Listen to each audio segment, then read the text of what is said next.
Manever I say ma PENDREAM TV. PENDREAM TV there, I see them yopo. So tonight my guest is the MP for Tamale South and also the Minister for Education, Haruna Idrisu. Some say the appointment of Haruna as Education Minister was a bit surprising. Haruna, were you surprised by your appointment as Education Minister?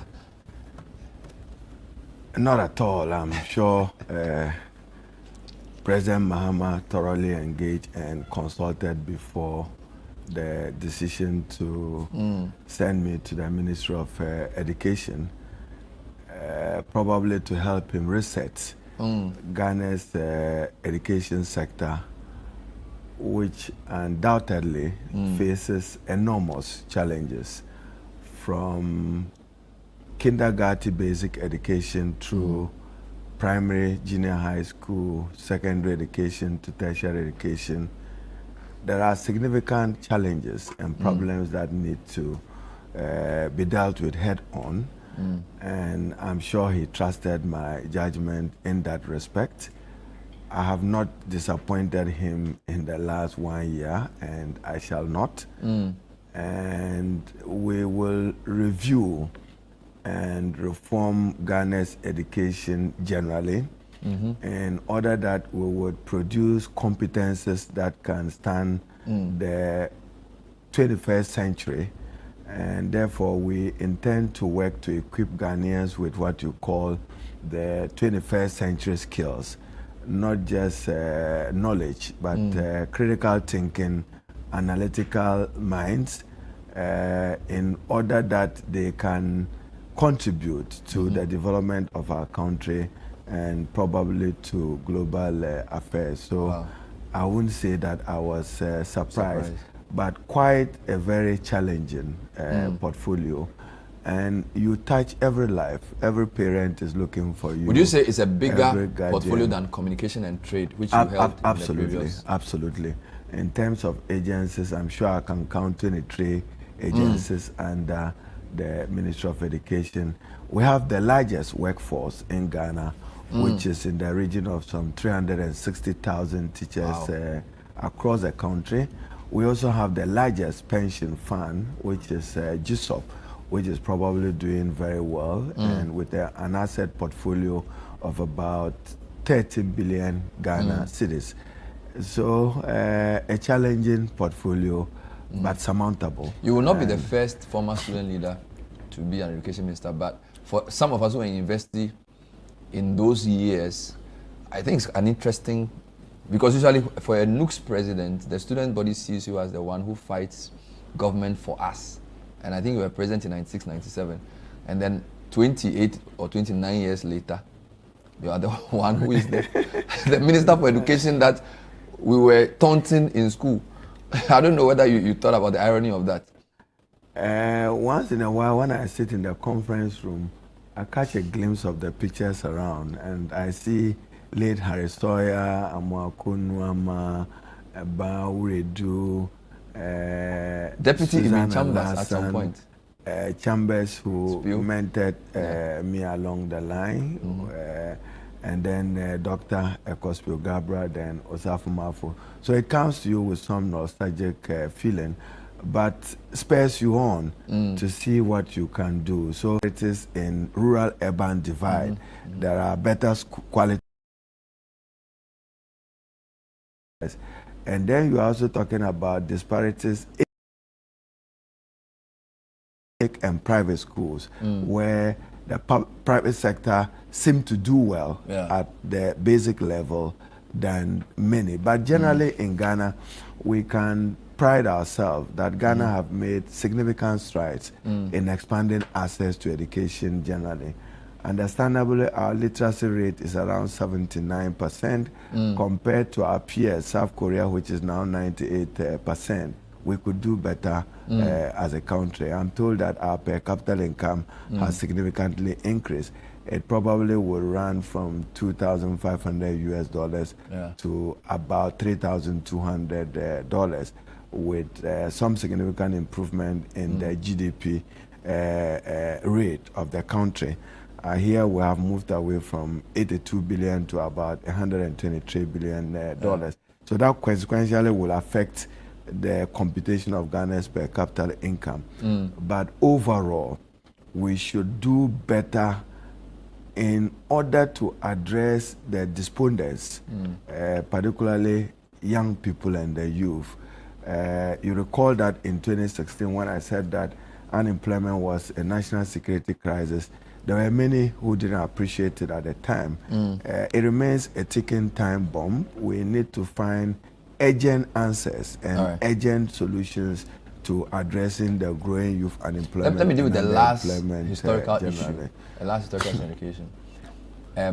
When you announced the no fee stress payment, I think the first batch, beginning of the year, some people said you were basically, how was the word to use?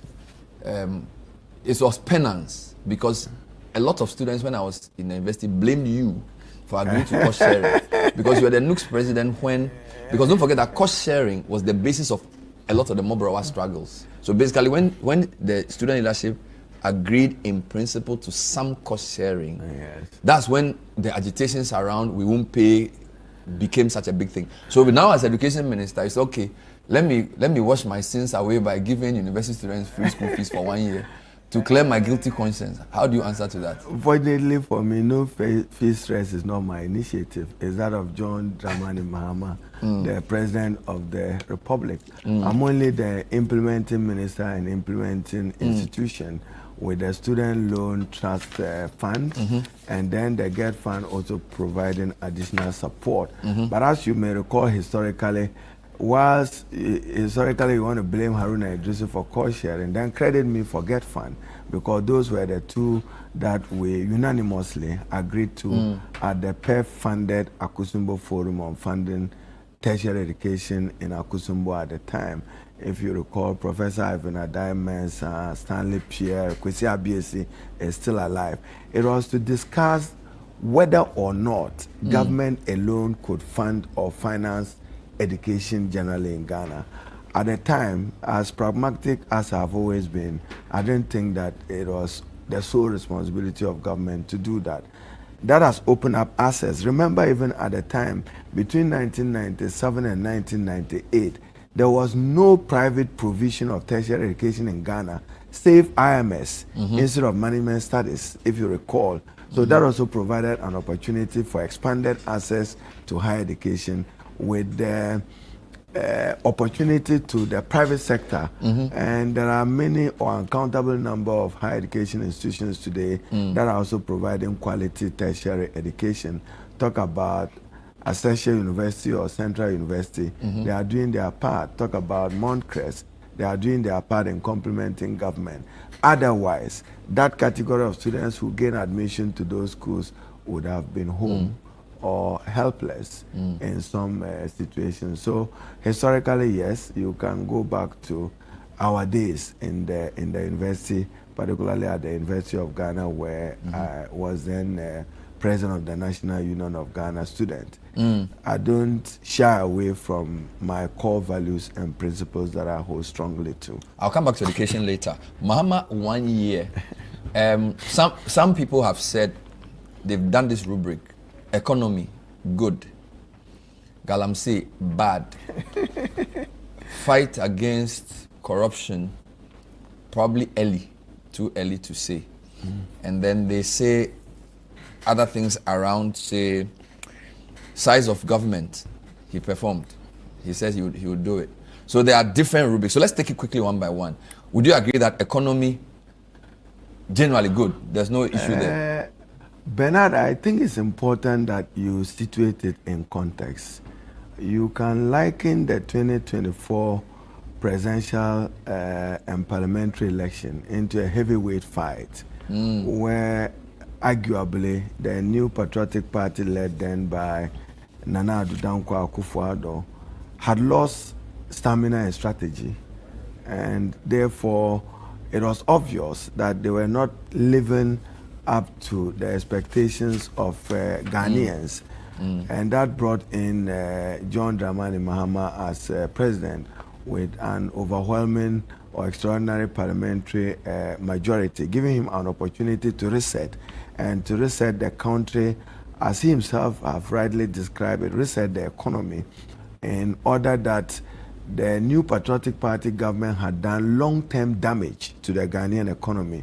If you want to do an assessment from 2022, the economy of Ghana went abyss, and it will take some time to redress the structural imbalances and some of the problems visited on the Ghanaian economy.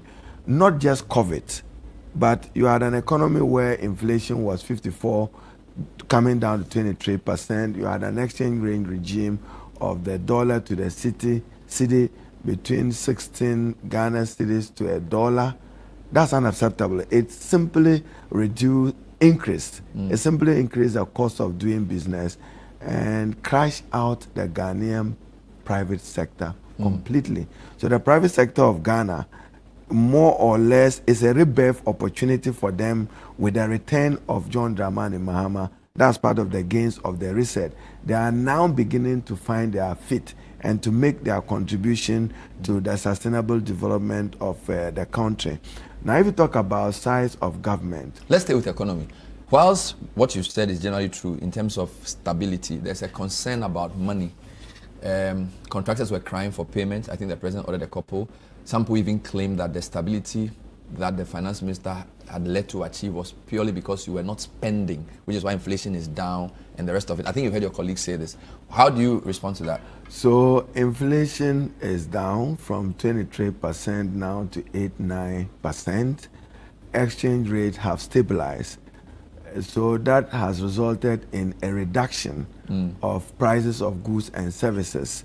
Citizens can feel it out there, and citizens can feel it in the market. The private sector can feel it. What we need to do now, which will be the focus of 2026, will be to spend to stimulate the economy so that there will be income to chase the goods and services for which prices have reduced. But if you compare it to the new Patriotic Party era from 2022, as I said, they did long-term damage to the Ghanaian economy. Debt at the time stood about 745 billion Ghana cedis, which was more than 70 to 80% of GDP. Today, that has been brought down to about 645 billion, in the region of 49 to 52, 49% of GDP. So President Mahama, through Minister Atuforsen, has done well in resetting the economy, but it is not enough. You don't set out within a year to resolve all the problems. Yeah, today I think the trade minister was asking traders to reduce prices to reflect but at least gains. Cement prices have come down, and I'm aware that even prices of kinky and fish have come down. Really? It's reflecting. But the minister, your colleague, was asking traders to lower prices. Yes, and I think some have. But you are right on point that we need to stimulate the economy. Consumption is a function of expenditure, and therefore, if you do some economics, you are not far from being right that we need to do more to stimulate. Okay, let's talk about Galamsey. So stimulate consumption through fair enough. Increased economy expenditure. is good. Nobody's arguing. Yes, there was a big push for former President Akufo to do some things on Galamsey before the election. State of emergency, repeal LI 2462. Essentially, some of your colleagues were even saying a serious president could stop Galamsey in weeks. We've had a whole year, at least 12, 11 months. Basically, the view is that the Galamseys have just changed party colors and it's still going on, right? And the urgency, the gusto, that was the rhetoric in opposition. We are not seeing it in government. Why in government there's no rhetoric, there's action. The action is not matching the rhetoric in opposition. And I say that in government there's no rhetoric, there's action. I think that the president remains very focused through his Minister for Lands and Natural Resources and his Minister for Environment in dealing with a major crisis of the country, which is Galamsey, which is affecting, one, the quality of the water we drink, the quality of the air we breathe. I was in Japan when investors complain about the quality of Ghana's cocoa and the effect of cyanide on Ghana's cocoa, which can be fatal if our cocoa get rejected. So there's concerted effort to fight Galamsey. I'm not too sure to say that we have won the fight. No, we need to win the fight, and we'll win the fight. So we need concerted, accelerated effort and more mobilization to deal with it. But more importantly, punitive action. I think that any public officer or political office holder associated with the menace of Galamsey. I said it when I had opportunity with then acting Chief Justice of the Republic, Scott Puamang, at a mentoring program that punish decisively if the court gets any opportunity of any public office holder engaged in Galamsey. They should deal ruthlessly with that person so that it becomes a deterrent. Now, if you see the number of excavators that has been seized, that's significant. Number of persons who have been arrested, significant compared to the MPP era. That is not to say that we are successful in our fight against There's a thing Galamsey. that the president is pacing himself, that the goodwill this president has, he can actually take very difficult decisions, including even a temporary ban on all kinds of mining, to sanitize the environment. Just a second. And then when the sanitization is done, we can go back. He hasn't chosen that option. He's chosen a more gradualist approach, which some people feel, for the kind of goodwill he has, is disappointing. No, it shouldn't be so. I think that you must understand the push and the pull factors of Galamsey. You have an economy which itself is dependent on gold. Today, gold is selling at 4,400 ounce, which is the best in the world since 1979. About 68% increase in it. Central banks across the world are all buying gold in order to up their reserves. You have legal mining, large-scale mining in Ghana, and the present part of the intervention was the establishment of the Gold Board, which has done well working with the Bank of Ghana to mobilize Ghana's gold reserve. I'm told that we have improved from $8 billion in December 2024 to about a $12-13 billion as of now. In those communities where Galamsey is rife, what is the unemployment rate in those communities? You need to understand what the problem is. You must find alternative livelihoods for the young persons engaged in Galamsey as part of its management. And I'm not sure that we have convinced President Mahama that where we are, he needed to declare a state of emergency. If we do, he would not hesitate to do that. But you must understand the overall management of the economy vis-a-vis addressing the challenge of unemployment of young people. For them, that is their opportunity. You haven't given them any better opportunity or livelihood. They are destroying our environment. Absolutely. The cost of water is high. Mutawakil is complaining about Ghana water, lack of. So all these things are legitimate. Everybody has an economic need, but that doesn't justify destroying the environment in the way they do. Not at all. I'm not in support of it. And as I have said, any public officer or political office holder associated with Galamsey should be dealt with ruthlessly. I said so publicly when I was with the acting Chief Justice at the program about a week ago. And there was a brilliant speech of one of the justices of the Supreme Court, what Galamsey is doing to the natural environment and even to the protection of the environment. And that can be scary for the future of our country. So just the last point, do you think the government can do better in Galamsey? We should do better. Our rating is not satisfactory at all. On the Galamsey point. But compared to the New Patriotic Party... Well, we compare to aspirations. Let's not reduce governance to comparison. No, because there must be the comparison. massive voting you got was not because people were not happy with the when NPP, you have a government, but they have an expectation of the new government. When you have a government that shows utmost disrespect to a Frimpong Boateng committee report, and the same government comes to tell you, I could simply have asked you that, why didn't they declare state of emergency if they thought that was the most prudent way to address Galamsey? Well, why they waited 4 months out of office? A month to elections. They've now found they had a merit month in to it. elections. You have 4 years to elections. We'll deal with it, and I'm sure The Minister for Finance is mobilizing the Minister Let's for talk about Lands governance. No, don't end there. We have revoked the LI. Yes, I admitted that LI 2462 is gone. We've Yes, been shouting so for that that's for the significant. past 6 And the months. president have banned mining in forest reserve. That's significant. That didn't happen in the past, where you had all these mining leases granted to people to go into those Let's forest discuss areas. the Unacceptable. So the attitude of the NDC fight against Galamsey, however disappointing you see it, is better than the MPP. The public will judge. So as we just point out the fact. But I think we need to do more. I agree with you. The picture in on, order to safeguard the environment and improve the quality of the air we breathe and the water we drink. Haruna, the picture on good governance is a bit checkered. Yep. There was a massive shout around oral. It seems to have fizzled out. That's number one. Number two, the OSP situation is hot and cold. There were high-ranking people in your party calling for the office to be cancelled, including a majority leader, Hayariga, and the chief whip.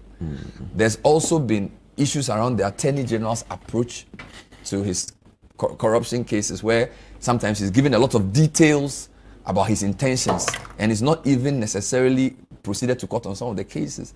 So again, there was a lot of expectation around the campaign that the previous government was looting the economy and they will recover all the loot.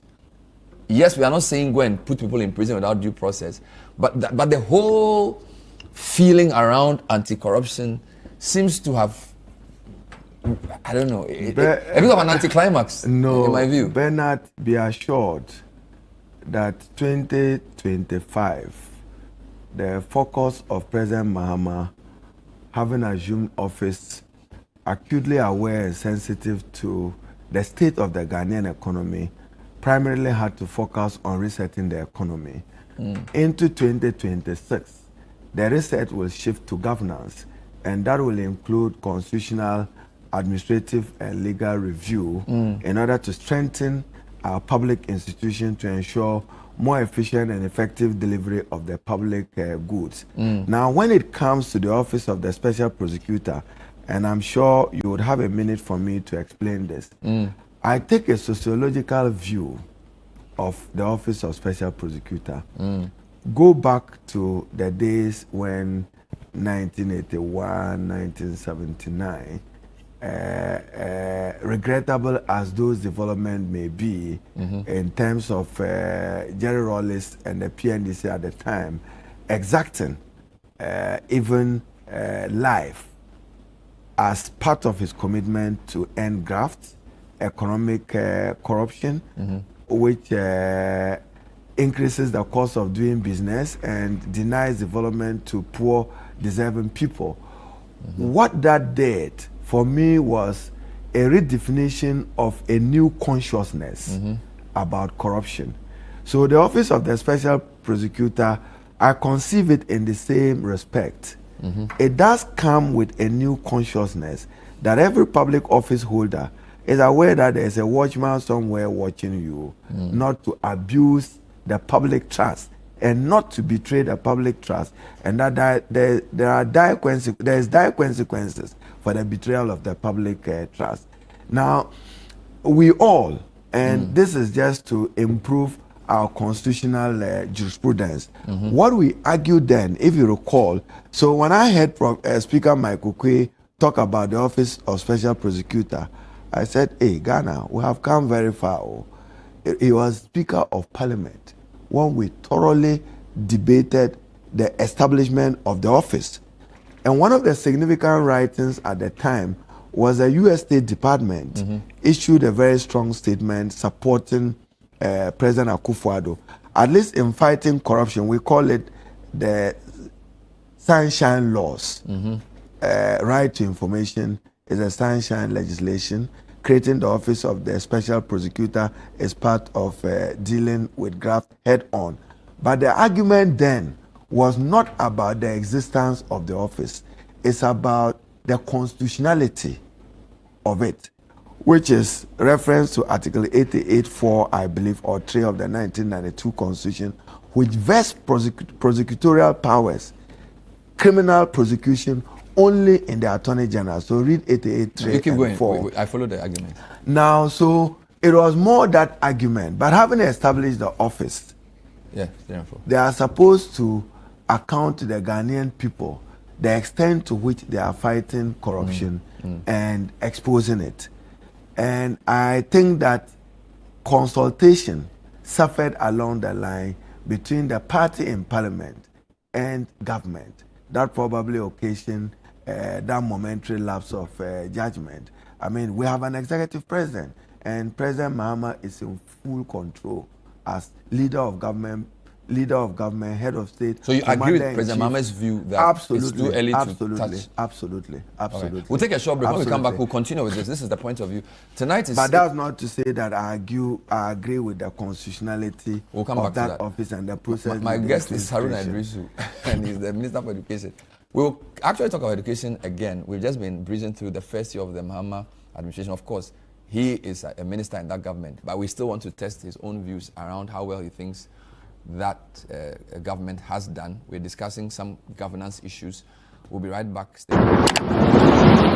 Welcome back. So tonight on The Point of View, we're talking to Haruna Idrisu, Minister for Education, MP for Tamale South, reflecting on the first year of the Mahama administration. Education employs over 300,000 people, and we are told they will want to employ more. Indeed, over 90-something thousand teachers are waiting to be employed. So I'm sure by the time... That's what is required. So you need 93,000 more? Yes, teachers across the country.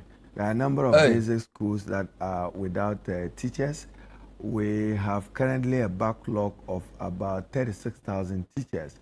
2023-2024 cohort who finish colleges of education who have not been employed. That itself is undermining the industrial peace and harmony. So if you had your way to recruit all those 93K, we'll be having about 500,000 teachers, approximately. And that will affect your compensation budget as a percentage of GDP. So that is why once in a while, government will come and do 6,000 after 12 months. But the UNESCO standard, we are still below for education. In terms of people-teacher ratio, yeah, we are far behind. So if you had your way and the budget allowing you to have employed all the 93,000. I'm sure your question is better than if the economy had its way. If the economy could absorb that, it certainly would have done that. But it's difficult for an economy where you still need teachers. So for instance, take education budget, 33 billion. 30 billion is spent on wages and salaries, compensation. So nothing is left for goods and services, nothing is left for capex, and you celebrate that you have a large budget. The chunk of it will go into you need infrastructure. Of wages and the infrastructure in education across the country, today I briefed cabinet on it, is not in the best of state, particularly for young girls. We still have schools under trees, by the way. Yes, I'm even worried about changing rooms for young girls, about 26,000 deficit. Schools under trees across the regions. In the Upper East region, it's about 648 schools. In under tree, in Northern region, 1,148. In the Bunu region, between 398 and 450 schools under trees. Not the best. Junior secondary school, about 798 is lacking across the country. But we've gotten some funding from the World Bank, about $200 million US, which we intend to spend. So what are you prioritizing? Is it basic, secondary? No, we are going to upgrade 30 category C schools to B. This is SHS. 10 category B schools to A, and expand infrastructure in the number of the category A schools. I mean, so these are secondary schools? These are secondary education. But if Ghana is to succeed, we have to prioritize foundational learning at the basic level, invest hugely in foundational learning from kindergarten to junior high school. All our investments. So is there any aspect of the big push that will go into building basic schools? I should think so. I should think so. Do you have any numbers to share? When there is a second phase of the big push beyond roads, it should go into education and health infrastructure. Because if you have those many schools and trees, and the president admitted at the launch of the STEM box that he believes the WASI results was a reflection of poor standard of basic. And the WASI results just reflected the state of our education and a wake-up call for all of us, particularly quality improvement, improvement in infrastructure, the environment in which learners learn. But don't forget that before WASI, I was in the Bunu region from Babato through Kintapo. up to Techima because the red flags of exam malpractices were dominant in that particular area. So it was zero tolerance for cheating, which probably contributed to what we are seeing. So you don't really think that students didn't do well? It was more the tougher stance on invigilation? That's one of several factors. But from the examiner's report that I have analyzed, the GES and the team are still analyzing it at the request of President Mahama. It was more of many of the students not being analytical. It was more like a challenge of application.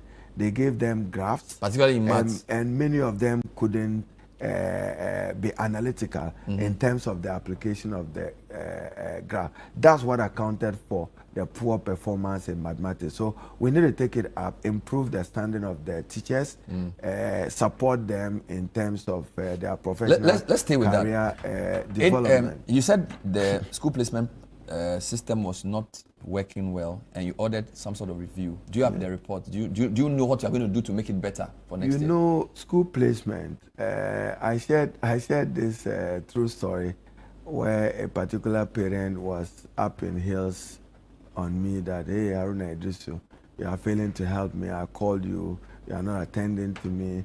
So I said, what aggregate? When he said 41, as I said, my phone fell down because 41, and he wanted a category A school. We also had instances where there was fraud, and national security made a number of significant arrests of those who tried to place undeserving students in category A schools, including somebody with 37 who was placed in a category A school. But where I sit as minister, I got as much as 68,000 protocol requests to help. 68,000 protocol requests? Yes. Official requests? So if you were sitting in that hot seat, who would you help? Who wouldn't you be able to help? So the answer is that expand infrastructure. The MPP administration, having launched free senior high school in 2018, by my assessment, did not significantly and commensurately match it with infrastructure support. So you have a school which had a population of 1,400, which is now 4,000, the same dormitory, the same classroom, the same quality improvement. You should expect poor or low outcomes in the provision of education. So, and some of the students even studied without textbooks because they didn't make provision for textbooks for them. If you look at even year 2 who are now entering year 3, it is only with the functionality of the tablets that they have been able to access their textbooks. So a generality of problems accounted for the poor standing. We're still talking to Haruna Idrisu, the Minister for Education. Let's turn our attention to something else. I was on Attorney General and the performance around corruption. We've discussed OSP. You agree with the President on OSP. But in relation to oral prosecutions, Attorney General Ayini has given many press conferences. A lot of people don't seem to be seeing or say they don't see that it's not matching the rhetoric with action. I don't know if you have any analysis of the approach to fighting corruption, particularly from the AG's perspective this time. AG. So, Bernard, when you say Ghana is a country that upholds the rule of law, what does that mean for you? It's a country where due process must be respected. And the Constitution, presumption of innocence. All right. You don't pronounce or declare any person guilty by your thinking or by your standing or by the office you hold. It says, subject to this Constitution. So I think that the wheels of justice run. It may run slowly, as tortuous as it runs. I'm sure the wheels of justice will run and catch up. If that is true, then do you not think that oral over sensationalize the corruption issue by making all those claims, and then later on Domelevo comes to say a lot of what they heard was, I'm just quoting him, was not backed by any proper evidence. The judicial process is tortuous. There are cases which started far back 2005, which are still before the court. Make a distinction of that. Oral, there has been seizure of some properties that were not lawfully acquired. So I think that we should give Dr. Ayeni I some agree. I'm just saying that. No, do you concede that Dr. Ayeni is doing well as Attorney General? I'm not criticizing Ayeni. I'm saying, do you think NDC is the first person needlessly politicized the issue with setting up oral? You know why they call him the #1 lawyer of the Republic? He must uphold the Constitution. I agree with that. Uphold the rule of law. Yes. And respect the judicial process and due process. Criminal law, presumption of innocence, as I have said. What I'm not particularly happy about is the use of denial of bail as a punishment for accused persons. It's tried law that is not acceptable. Fair enough. There are significant rulings of the Supreme Court which says that don't use denial of bail as basis to punish an accused person, save in circumstances where you think that the person may become a fugitive of justice. That is when you are strong on those issues. So I think that the Attorney General and Minister for Justice is doing well. Then 2, thorough investigation. You know, the law is not necessarily based on truth. The law is based on evidence. He needs to have a watertight case. Fair enough. That's what lawyers call prima facie case. So much of it now is ongoing investigation to unravel and unearth some of the debts behind many of the acts of corruption, embezzlement, misappropriation. I wanted that you to happened concede that in the oral past. over sensationalized corruption. But you don't want to concede that. No, over sensationalized what? It made the razzmatazz around visiting places, collecting documents, big piles of documents, and then the later comes to say some of the evidence was even hearsay. No, and that they didn't have for instance, you have a foreign service officer, probably in the U.S., who there is evidence that set up an entity that he could gain as much as 1.5 to 5 million US dollars. Unacceptable conduct. That you cannot hang him within 24 hours just saying that he's done wrong. You have to subject him to due process and subject him to the rule of law. Exactly what Minister Ayeni, Dr. Ayeni is doing. You keep going back to So Ayeni. the wheels of justice will run slowly, but it will grind to a necessary end where we exact. Fair enough. Some democratic purists are disappointed that the president did not allow the former CJ's cases she had filed to run their full term before appointing a new CJ. In the sense that, of course, we are not going to debate all the processes around her removal, but we do know that she had some matters pending in the Supreme Court whilst the process for setting up the new CJ was followed through. And some people feel like it was not fair to her. That's number 1. Then number 2, some officials of your party have expressed their intention and willingness to remove the Electoral Commission chairperson. And indeed, some people have now written petitions for same. So there seems to be a move to, whether by fair or foul means, remove people the NDC doesn't like. And for you say, Mr. Mohammed's view for next year's governance will be to reset governance. Good. So, and to strengthen the delivery of public institutions. So administrative justice, to improve the delivery of the public rule of law, administrative justice, and the right procedure are core tenets of the rule of law. So what is your defense on the way CJ Tokonu was removed, particularly with the fact that she had not finished exhausting the legal process before the new CJ was appointed? I think President Mahama acted lawfully and acted within the tenets of what was required of him by the provisions of the 1992 Constitution. As to when he receives a petition, he has to forward it to the Council of State. The Council of State will look into it and then advise him. What I do know is that Ghana now has the Chief Justice, and the process was followed through as required in the... You know, we are a country governed by law. I don't want to use the word.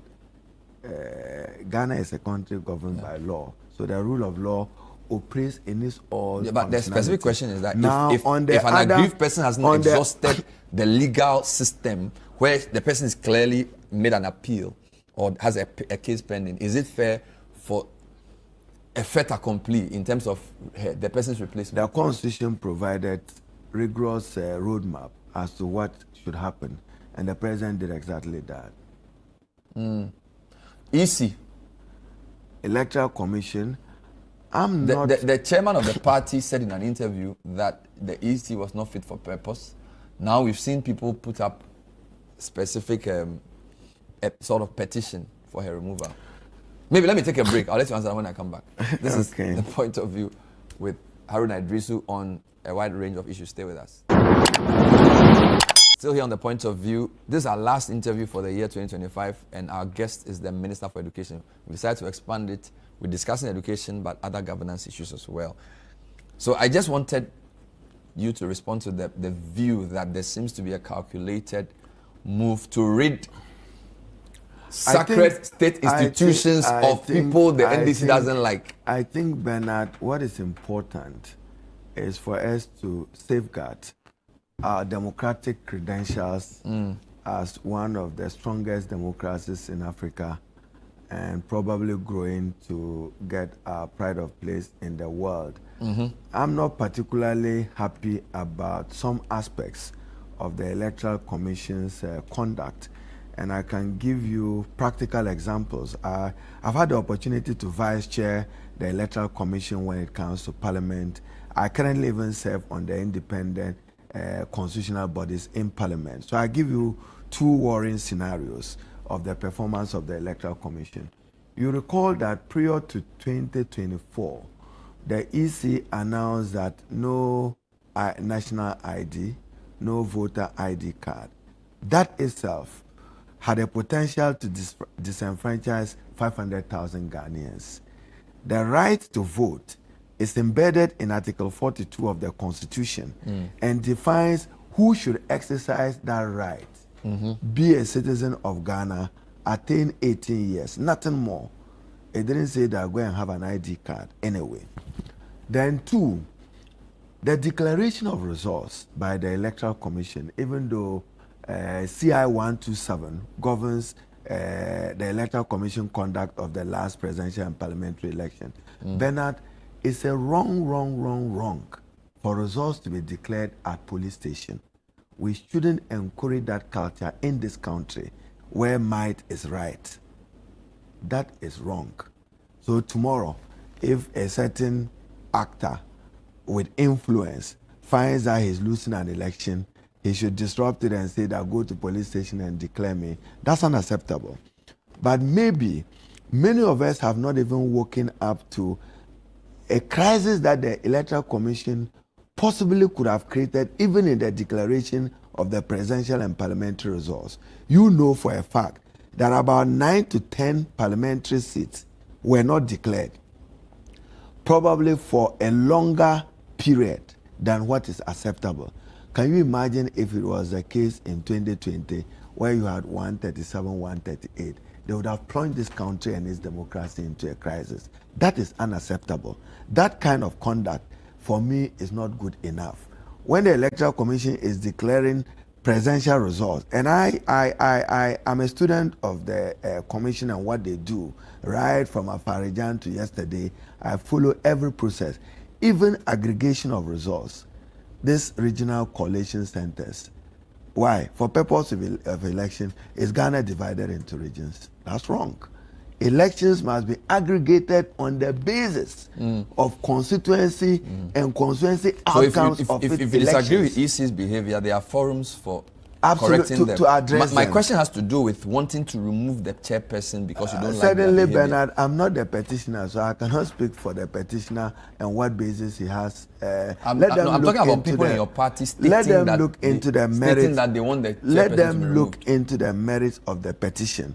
By the 1992 Constitution, I believe in Article 154, 146, provide enough safeguards to protect the Electoral Commission, that it shall not be subject to the direction and control of any person or any institution. Let's deal with the constitutional review. So the Electoral Commission must live up to its calling in conducting free, fair, and credible elections across the country and not seem to be doing the bidding of any political party.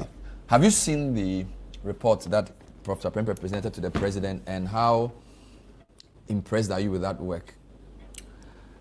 Bernard, I think it's taken us long to undertake the necessary administrative, legal, and constitutional review.